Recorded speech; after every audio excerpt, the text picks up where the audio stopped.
So I want to welcome everybody. We are standing in an area that has the remains from over 2,000 years ago. If you look behind me, and if you touch any of these rocks right over here, these large ashlar stones were pulled down by the 10th Roman Legion Fretensis 2,000 years ago. 2,000 years ago, the Romans attacked Jerusalem. The Jews were revolting, and it was the middle of a war called the Great Revolt. So when we come here and we pray and we celebrate, we get to see the remains of the loss of Jewish sovereignty over 2,000 years ago. But today, we get to celebrate regaining Jewish sovereignty 70 years later. And so, Emily, I'd like you to look around, tell me what you see. Look at the rocks for a moment. They look like ruins. Yeah, they are ruins. And 2,000 years ago, two rabbis saw these ruins, and this is what they said. Can we read it? Please. Once Rabban Yochanan ben Zakkai was walking with his disciple Rabbi Yeshua near Jerusalem after the destruction of the temple. Rabbi Yeshua looked at the temple ruins and said, "Alas for us, the place that atoned for the sins of the people Israel through the ritual animal sacrifice lies in ruins." Then Rabbi Yochanan ben Zakkai spoke to him these words of comfort. "Be not grieved, my son. There is another way of gaining atonement. Even though the temple is destroyed, we can still gain atonement through the deeds of loving kindness. For it is written, loving kindness I desire, not sacrifice." So this is a fancy translation of the Hebrew. And over here it says, "Alas for us." And in the Hebrew it says, "Oi." So our ancestors look at the temple ruins, and what do they say? Okay. Oi. Oi. Oy vey. And when I look at you, my reaction is not one of oi, Thanks. but it's really one of joy that you get to celebrate your Bat Mitzvah here in the land of Israel in the 70th year of the Third Jewish Commonwealth on a tour organized by your grandfather, where you get to see various Israeli army bases, especially the Air Force. And as we say in Hebrew, you have a zechut, you have a privilege. And it has been a pleasure for me to help prepare this service, and we're going to go through it.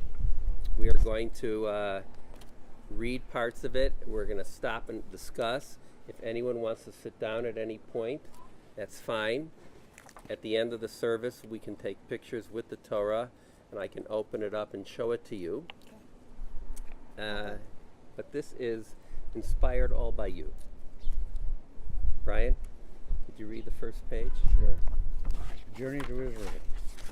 What does a trip to Israel do to a person? Now that's a good question. "Let me tell you a story," said the shamus. The old man leaned back in his chair. He was tired and let out a sigh and looked intently into his gnarled hands. Then he picked up his head, smiled, and said, "No, do you have time for a story?" His name was Nachman, Rabbi Nachman of Bratslav. "So you've heard of him?" "I thought so. Well, he was quite an ordinary rabbi with no special powers, even though he was related to the Besht, the founder of Hasidim. Hasidism. All looked to him with great promise, hope, and yearning, but he lacked an inner belief that his Torah, his teachings, were special and merited teaching. That is, until he took a trip. Aha. He and his servant Nathan made the arduous trip from the heart of the Ukraine, from the little town of Bratslav to the land of Israel. In those days, it wasn't that easy.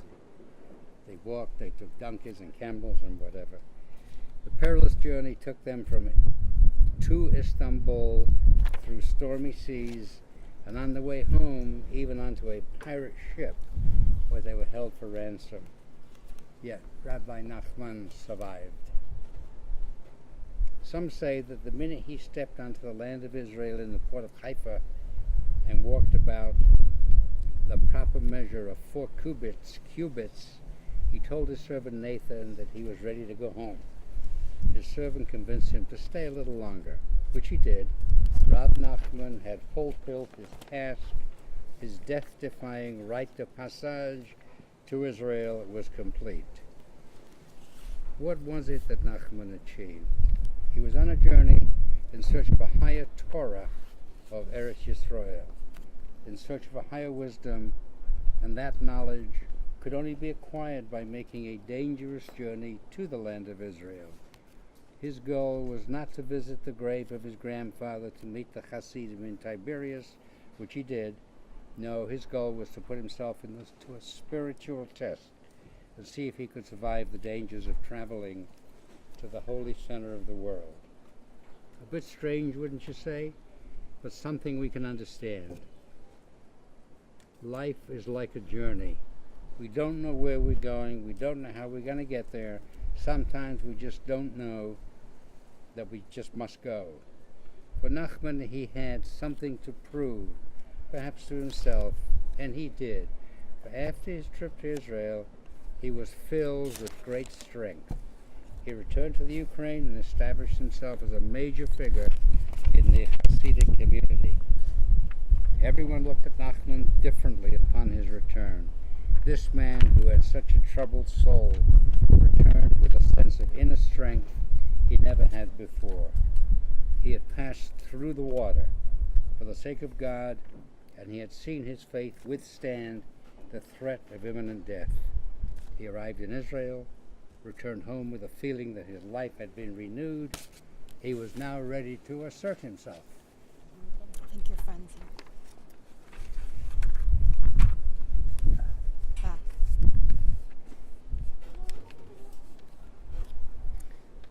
This is a story that I wrote based on true historical accounts of Rabbi Nachman of Bratslav.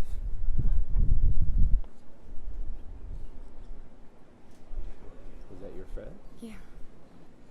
I think that is my friend. He's shy. I haven't seen him. He's with the U.S. government. Matthew, I haven't seen Matthew for many years. Matthew, come down here. How are you? Nice to see you. Sorry, I'm late. Nice to see you. My Hi. granddaughter It's Alto. Emily, Emily, thank you. and her This is friend. Dakota. Hi, Nice to meet nice you. to meet you. Do you want So to good of you to You come. too. Hi. Hi, Rabbi, how are you? What's Matt. your name? Should he Matt, move nice around? to meet Nice to meet you. Okay. Welcome. you. Thank you. He's fine. The purpose of that story was to get you to think about the fact that you're on a journey.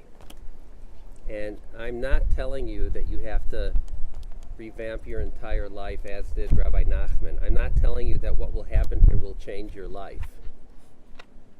But it might. And there was a journey that Rabbi Nachman took that changed him profoundly.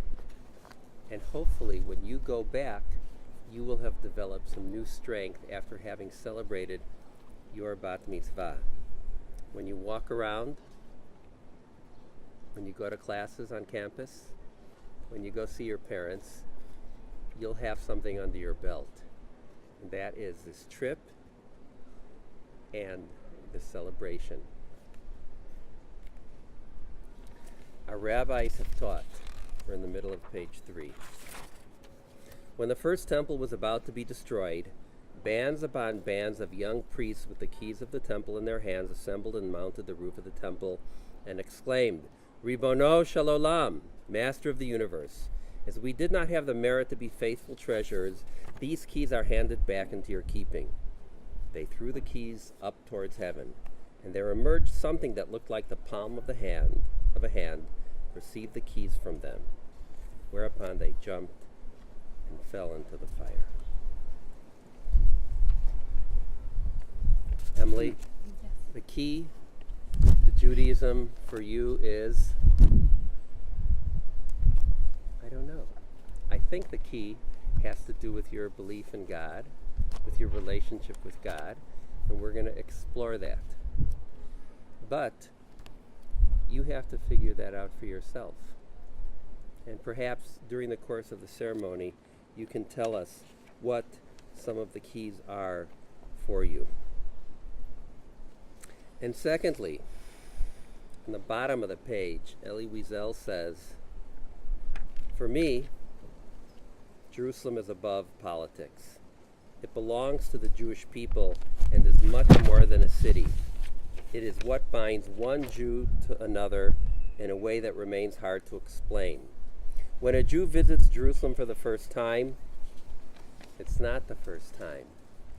It's a homecoming. And so, Emily, welcome home.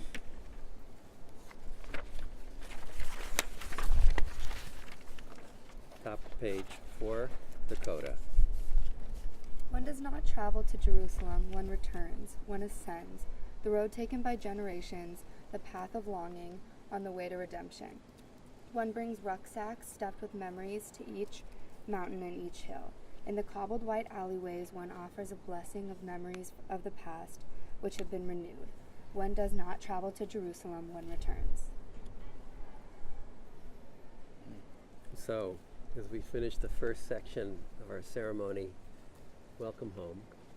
Welcome to Jerusalem. Welcome to the ruins of the Second Temple. As you drove through Jerusalem, as you came up from the Dead Sea,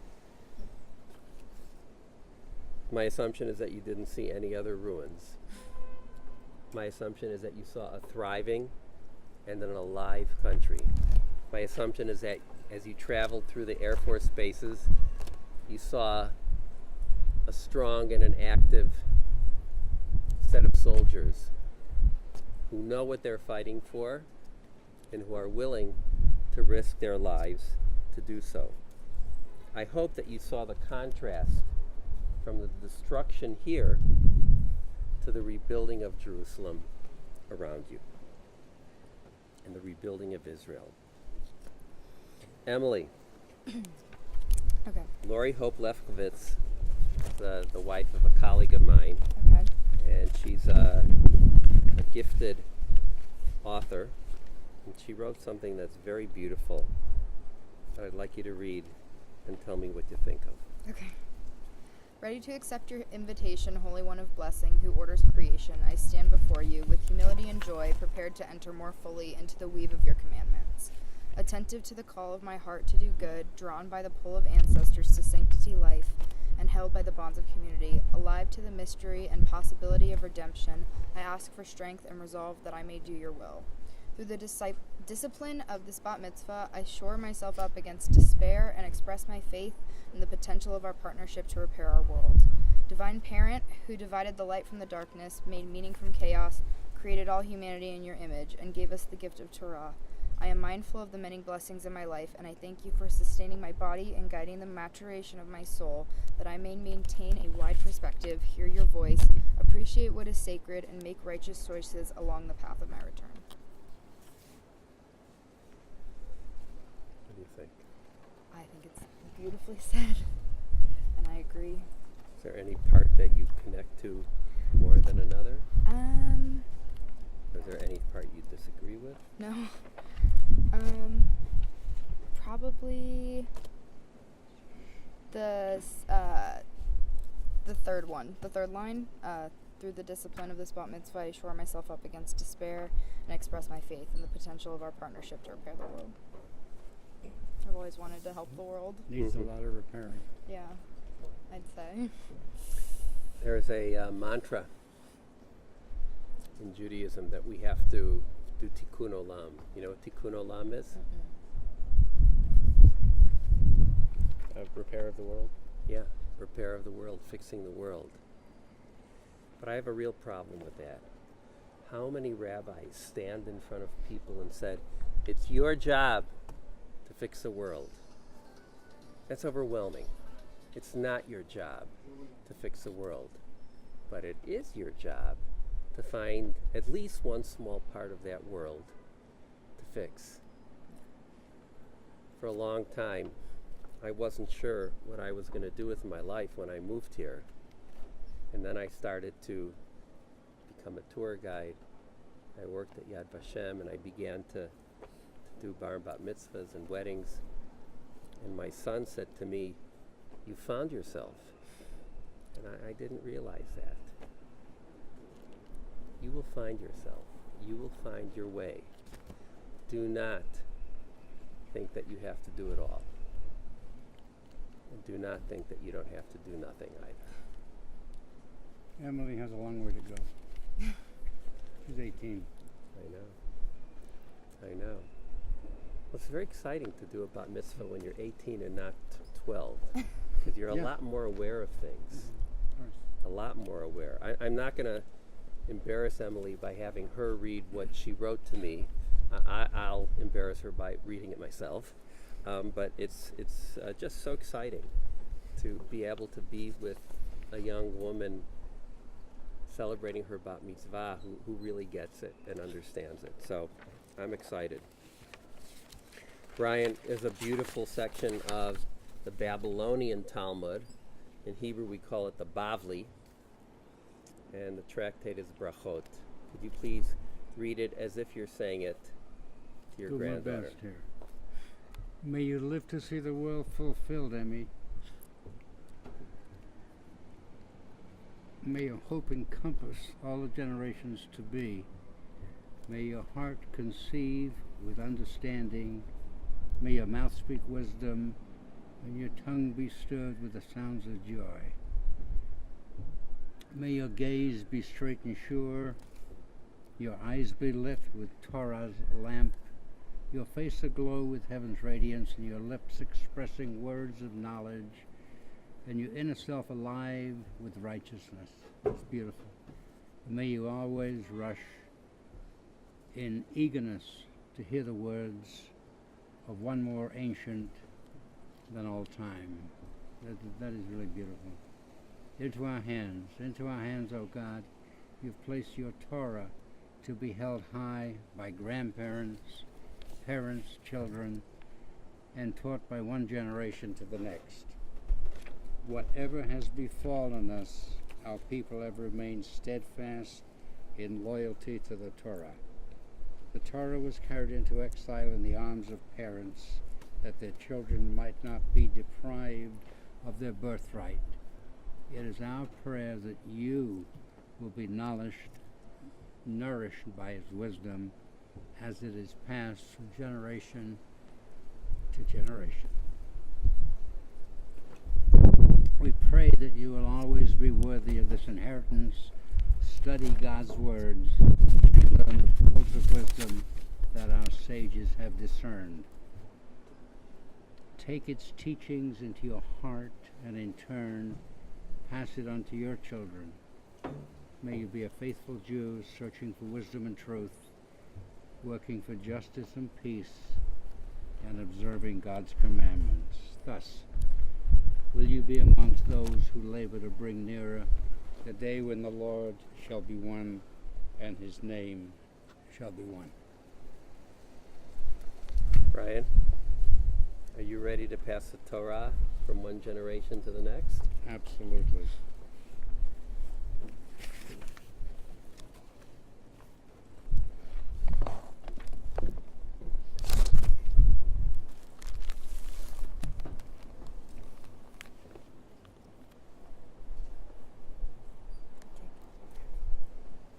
Is there a blessing to be said? Or we'll be doing it, of course. Gotcha.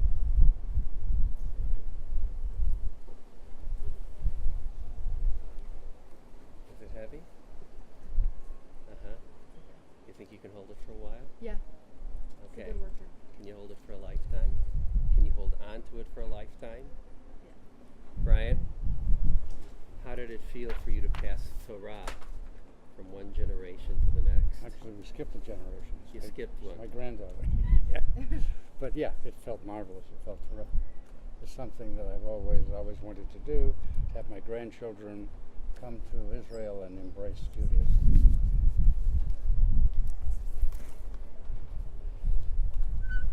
When the Torah is opened up, what we do is we touch and we kiss and we show our chibuv mitzvot, our love for the commandments. And now we enter, Emily, into the heart of the ceremony. My teacher, Rabbi Elliot Dorff, who also taught Rabbi Spitz, and he lives in Los Angeles and teaches at the University of Judaism and teaches in the Ziegler Rabbinical School, writes the following about God. And I'm not going to go over all of it. It's something for you to take a look at. A few basic beliefs. There is a God. God is one. There's not a duality. There's not a tripartite notion of God, but God is one. All human beings are created b'tselem Elohim. We're all created in the image of God. All human beings are important since we are all God's creatures. The forces of nature do not operate randomly and haphazardly. There is a moral order to the universe. Number 3, God takes an active role in human affairs, past, present, and future. How God does this, how to identify God's activity, are matters of dispute. But an important part of Jewish belief is that God continues to be relevant to our lives in a direct and active way. And finally, 4, Man is God's partner in creation. Human beings can and morally must contribute to the betterment of the world in whatever way we can. As God is active, so we must be. Thank you. I want to teach you something very, very important.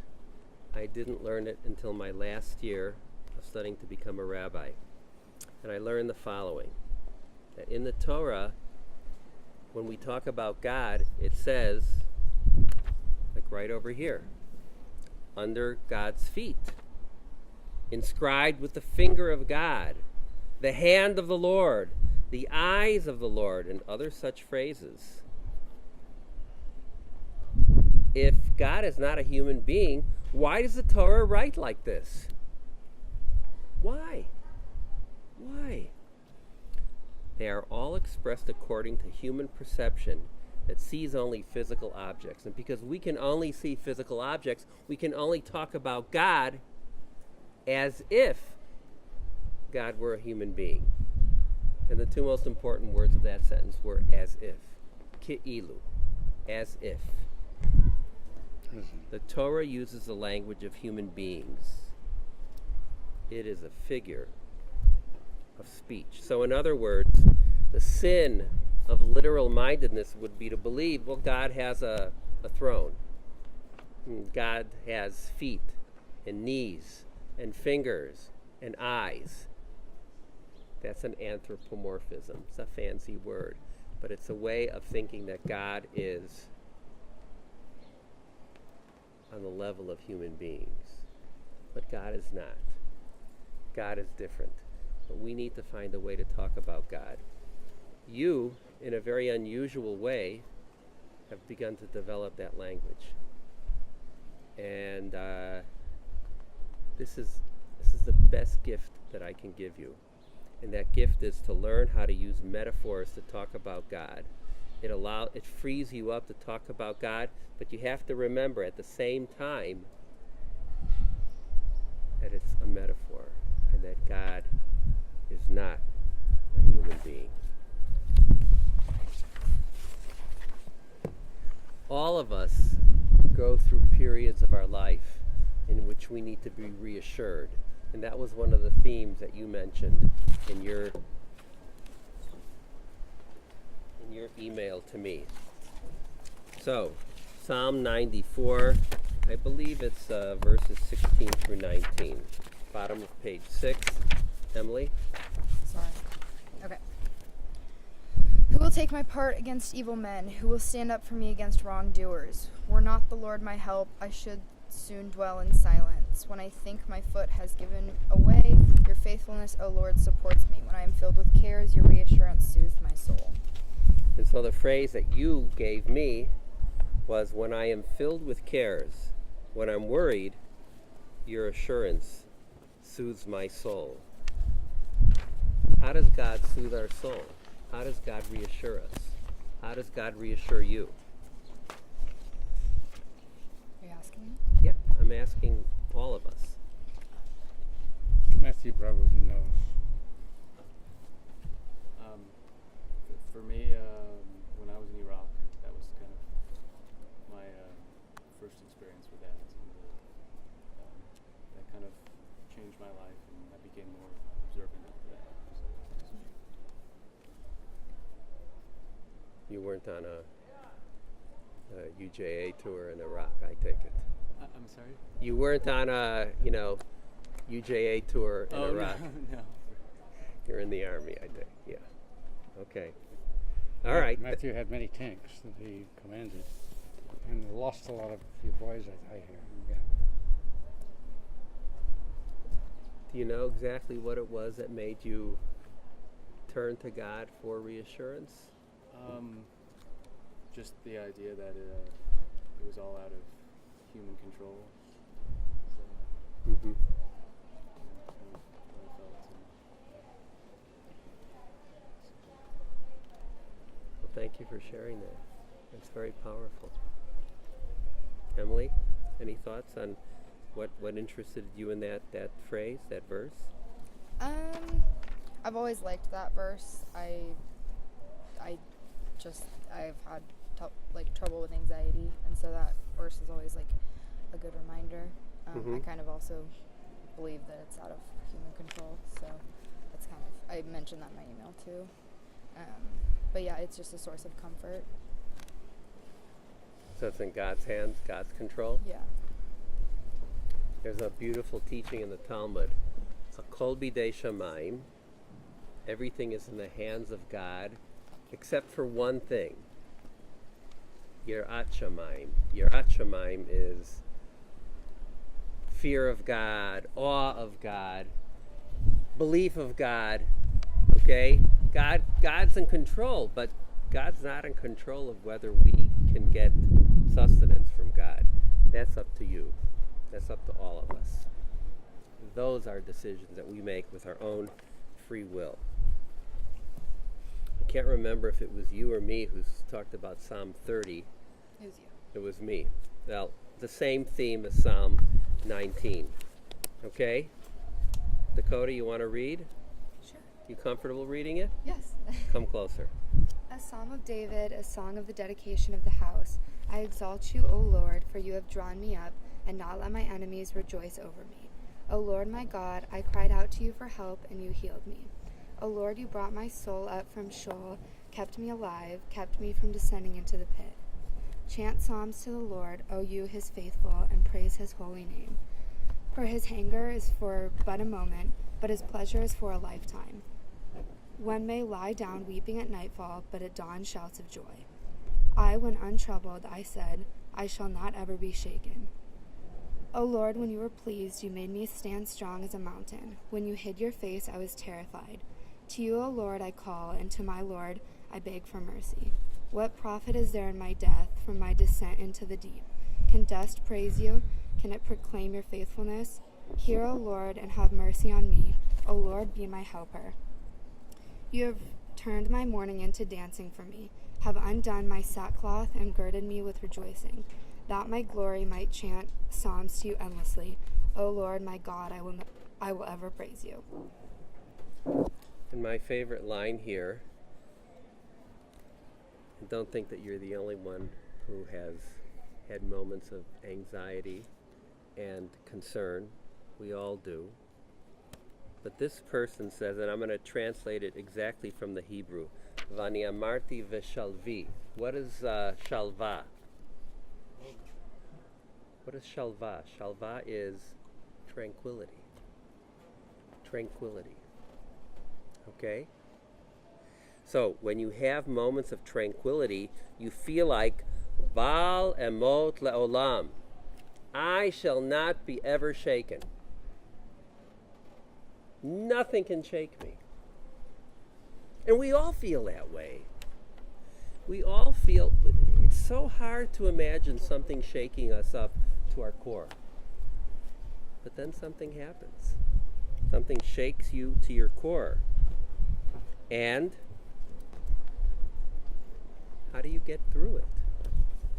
Well, the psalmist gets through it by turning to God and says in 11, "Hear, O Lord, have mercy on me. Lord, be my helper." Okay? And the Hebrew is Ozer li. What's Ezra? Ezra, help. What's first aid? Ezra Rishonah. We need first aid from God. But above all, we need God to be our helper. And this is the core of the belief of Rabbi Abraham Joshua Heschel. He argues the following. There's two ways to think of God. One, God is transcendent. God is the creator. God is the ruler. God is the initiator of the universe. Now, when you're afraid, that may not be the most reassuring thing, because you want to be able to have God put God's arm around you and touch you. And God is your friend. God is your teacher. God is your lover. God is your helper. And in philosophy, we call that transcendence versus immanence. Transcendence, God is up above. Okay? Powerful, great, and strong.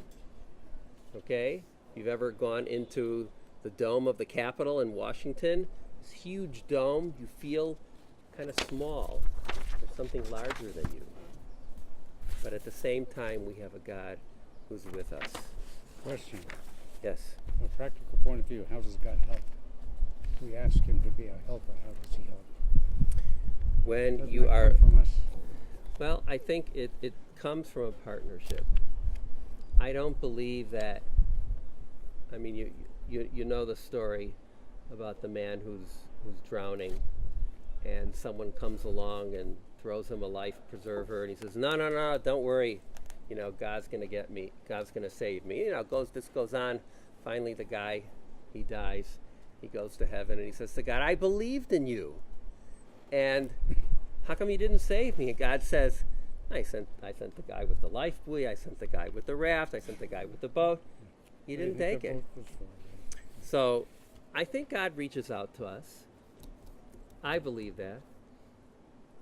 And I can make a decision whether or not I'm going to allow God to be my helper. That's how I do it for myself. Yeah. I don't know how you do it. Thank you. Number 7, page 7, in the middle of the page.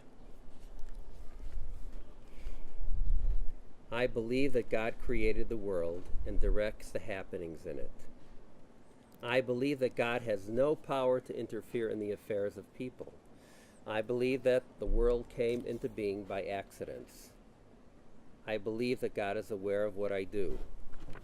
I believe that God can answer prayer. I believe that God punishes evil. I believe that God intended us never to understand certain things about the world. I believe that my concepts about God differ from the Torah's concepts of God. I believe that God decided what is good and what is evil. I believe that God gets involved in human affairs when he wants to. I believe that God rewards good. I believe that God exists independently of and outside of people. I believe that prayer is... Whatever you want it to be. I believe that the Torah is the Word of God. I believe that God listens to prayer.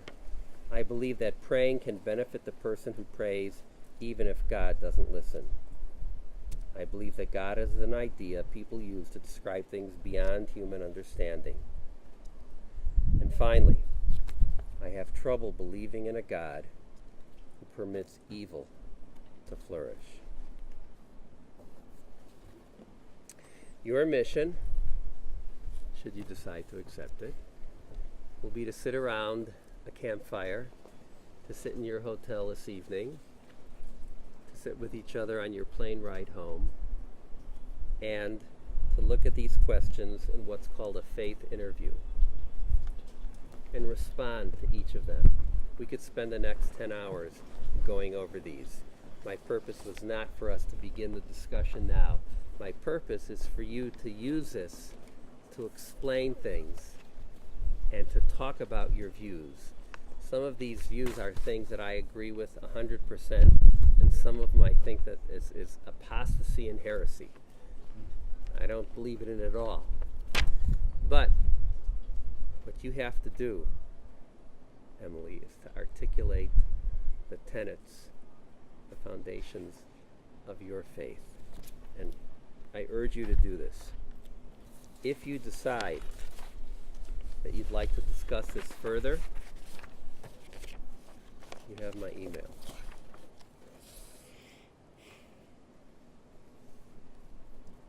Brian.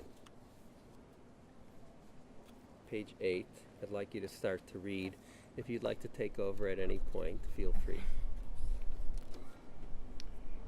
Is it okay that we read this? Sure. It wasn't sure. until a mission trip my I can read junior it. year. I can read it. You want to read it? Yeah, this is my Go for email. it. Okay.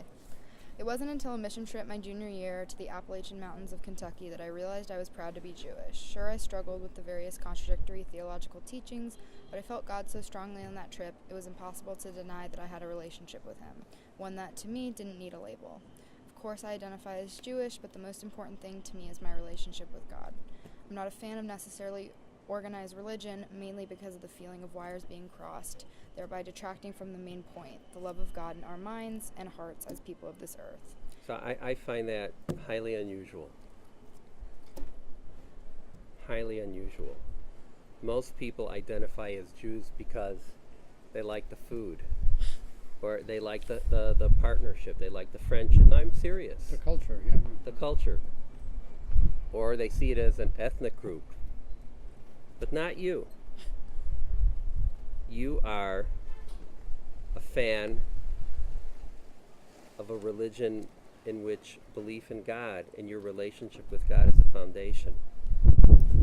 And Was this Emily's thought? Was this your Yeah, I thought? wrote this. she wrote this. You wrote that. She wrote No this. wonder you wrote. You should read it then. And I don't want to give you too many compliments because then you might not strive to do more. But this is a very sophisticated thinking. Plus, it's a very very one-sided thinking about your relationship as a Jew, and it comes through God. And I think that that's where it should begin. It doesn't always. That's my prejudice because I'm a rabbi. But not asking you to be a rabbi, I'm asking you to define your relationship with God, and you're doing here beautifully. Continue. Seeing the love outpoured to my brother on the day of his bar mitzvah is something that I wish to have. Although I never had a desire to truly study Hebrew and attend synagogue once again, I felt as if that is not the reason for my getting bat mitzvahed. I want to make official the relationship I have with God in a way that honors my Jewish culture and heritage. God provides me with a sense of peace, and I find myself enamored with certain Bible verses that carry me through my life. One of my mantras, if you will, is that everything happens for a reason. One quote that I quite enjoy is that faith is trusting in advance what will only make sense in reverse. Faith is something that justifies even life's most unanswerable questions to me, and I believe to my core that where we are right now is exactly where we are meant to be. Once I realized that my life is not my own, I felt a sense of peace in my mind, my body, and my soul. I know that God's will is beyond human understanding, and although it sounds strange, the uncertainty of events in this life bring me a strange sense of comfort. As a song I heard on my mission trip says, I lean not on my own understanding, my life is in the hands of the maker of heaven. There's a Bible verse that I have had on my heart for quite some time that I would love to have incorporated in my bat mitzvah. Here we are. Having struggled to come to terms with where I stand in my faith, I've recently held the verse Isaiah 6:8 very close to my heart as it reads, and then I heard the voice of the Lord saying, whom shall I send and who will go for us? Then I said, here I am, send me. I do my best not to Hold take... on. Okay. Turn to the cover. Oh yeah, I saw that. Yeah. And then I heard the voice of the Lord saying, whom shall I send and who will go for us? Then I said, here I am, send me. And how do you say here I am? Something on knee? Hineni. Hineni. Hineni. Hineni. Hineni. What does Abraham say when God wants him to not to sacrifice his son Isaac? He answers to God, Hineni. Hineni, here I am. So I guess the best translation of the word Hineni would be present, or the fancy term that they use, mindful. Being mindful means being Hineni. Hineni means being mindful. Being mindful means that you are there with your heart and your soul and your mind, every fiber of your being, ready to be what? What caused you to offer yourself as a messenger? Because that's what you did. You are saying that you're not simply going to be a Bat Mitzvah, you're going to be a Shlicha. You're going to be a messenger. How are you going to be a God's messenger? Through the vessel of your body, of your mind, of your heart, and your soul. It will be your job to be a messenger. Please let me know at least once a year what message you're delivering to people. I'd love to hear that. Continue. Okay. I do my best not to take this life for granted. I often feel as if God places things in my life to remind me how truly, deeply blessed I am. I feel as if I've been sent into this world to be to love and to be loved as God has loved me. I'm here, a place I never felt comfortable being before. Never would I have thought that I would be here in Israel, planning or having a bat mitzvah for myself. I'll close with this. I do not know where I'm going in this life, but right now I know where I am. Wherever it is God wants to send me, that is where I will go. I truly cannot wait to see where that is. You gonna finish? Dakota? Yeah, it's the last part that I sent to him. It was like, yeah. Prayer for Israel. Abinu Sheb Bashamayim, rock the Redeemer of the people Israel. Bless the state of Israel with its promise of redemption. Shield it with your love. Spread over it the shelter of your peace. Guide its leaders and advisors with your light and your truth. Help them with your good counsel. Strengthen the hands of those who defend our holy land. Deliver them. Crown their efforts with triumph. Bless the land with peace and its inhabitants with lasting joy. And let us say, Amen. Amen. Brian? Can I have Matthew do the prayer for the idea? May he who blessed our ancestors, Abraham, Isaac, and Jacob, bless the members of Israel's defense forces and its security services, who stand guard over our land and the cities of our God, from the Lebanese border to the Egyptian desert, from the Mediterranean Sea to the approach of the Arava, and wherever else they are, on land, in the air, and at sea. May the Lord make the enemies who rise against us be struck down before them. May the Holy One, blessed be He, protect them from harm, and deliver them from all trouble and distress, affliction and illness, and send blessing and success to all the work of their hands. May He subdue their enemies under them and crown them with deliverance and victory. And may there be fulfilled in them the verse, "It is the Lord your God who goes with you to fight for you against your enemies, to deliver you." And let us say, Amen. Amen. Amen. If you read Hebrew, Amen. sometimes you don't have vowels. And when you don't have vowels, it's hard to read, unless you know what the words mean ahead of time. And there's this word here, may he subdue. And the word for subdue is yadber. And yadber doesn't really mean subdue, it means to wipe out. It means to exterminate, to destroy. So you want God to destroy your enemies. You don't do it yourself, but God does it. But Israelis don't read it as yadber. Israelis read it as yedaber. And what does yedaber mean? Is that like medaber? Ledaber. What does ledaber mean? To speak. To speak. Yeah. So what are we going to do with our enemies? To what? What was the word? Speak. Speak. So what are we going to do with our enemies? Are we going to speak with them? Are we going to wipe them out?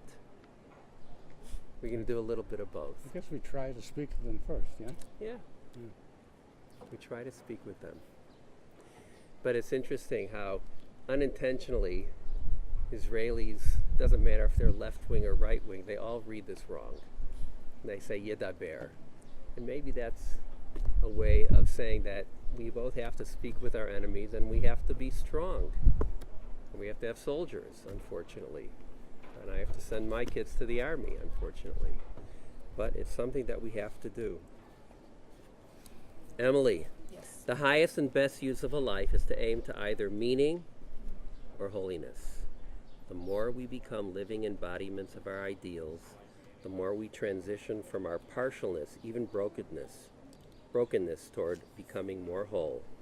And in wholeness, we become vessels for holiness itself. And I want to conclude my remarks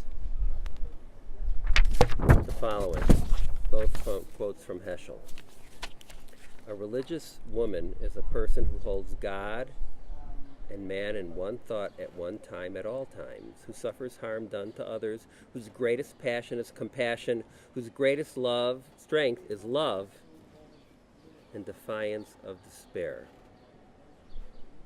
There is no reverence for God without reverence for man. Love of man is the way to the love of God.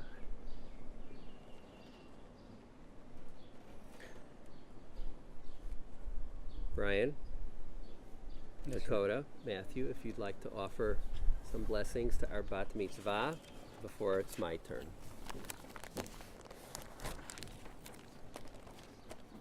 It's up to you.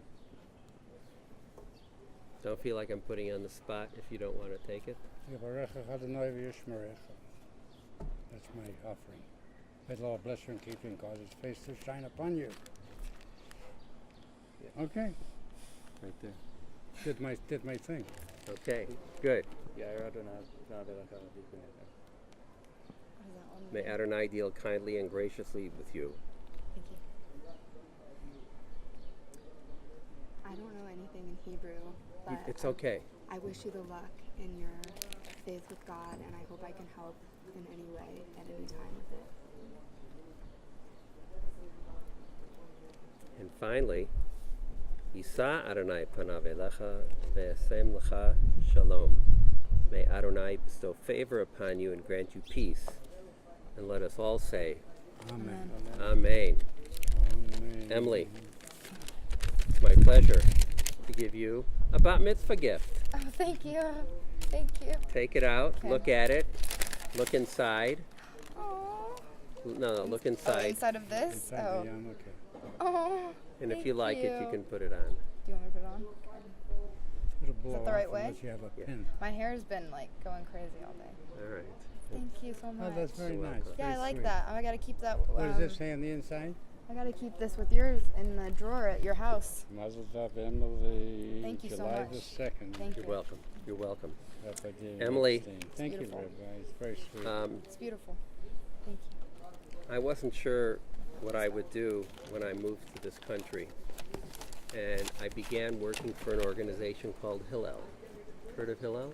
Sure. And I happened to work for Hillel in the former Soviet Union. And I was in the country of Belarus, in the city of Minsk. It was Shabbat morning, and I went to pray. And at the end of the service, an old man, it's a true story, an old man came to the front of the congregation, and he started saying, Am Yisrael Chai! Am Yisrael Chai! And he was dancing around, and we thought he was a little tralala, a little crazy. Long live Israel, long live Israel. And so I turned to the man next to me and I said, Rabbi Porath, who is that? He said, you don't know him? That's the last Jew on earth. What do you mean? He's a Holocaust survivor. And during the war, he escaped into the forests of Belarus, which are well known for being very thick and very dark and impenetrable. He was saved by a group of non-Jews. He eventually married one of them. He eventually had children. He was illiterate. They did not have television or radio.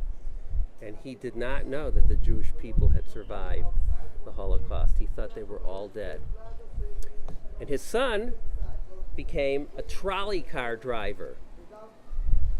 And one day he was driving around the synagogue that I was praying in, because you could look outside the synagogue and you could see train tracks. And he realized that there was a synagogue there. And he realized he saw Jews coming in and out. And he came home and he told his father, he said, "Papa, you're not the last Jew on earth." And so this man eventually moved from his small town. His wife had died. And he resumed his life as a Jew. And every Shabbat morning when he would see guests like us, he would sing, Am Yisrael Chai, long live the people of Israel. Emily, you need to understand, you are not the last Jew on earth. But it would behoove you to feel as if you were. Because we need you. We depend upon you. You are a link in the chain. There are many other links. But don't depend on others. Mazal Tov. Congratulations. It's my pleasure to give you this certificate of Bat Mitzvah. Emily Erin Chizik, Aharonit, Bat Yaakov, on account of the fact that you have reached the age of mitzvot. You became a Bat Mitzvah the minute you were 12 years in a day. That's okay. It was not so long ago. But we can celebrate it at any time. And I'm glad that you allowed us to celebrate with you. Mazal Tov, Mikol Halev. This is from me to you. You're going to receive another certificate of Bat Mitzvah in the mail from the conservative movement. That's why we nudged you to give you I know. the address, and you're going to be getting that. And Thank you. Mazal Tov. Thank you very much for everything. I'm going to give you one little blessing. Yisimech Elohim kesaref Rachel v'Leah yevarchech Adonai v'yishmerech Adonai panav eleich v'yichunech Yisar Adonai panav eleich v'shem lech shalom. And as we said here before, your grandfather Matthew, may Adonai bless you and protect you. May Adonai deal kindly and graciously with you. May Adonai bestow favor upon you and grant you peace. And let us all say, Amen. Amen. And I'd like you to Simen Tov, Mazel Tov, Mazel Tov, Simen Tov, Simen Tov, Mazel Tov, Mazel Tov, Simen Tov, Simen Tov, Mazel Tov, Mazel Tov, Simen Tov, Yehei Lanu, Yehei Lanu, Yehei Lanu, Olecho Yisrael, Yehei Lanu, Yehei Lanu, Olecho Yisrael, David Melech Yisrael, Chai v'kayam, David Melech Yisrael, Chai v'kayam. It's never too late to have a bat mitzvah, even at age 18.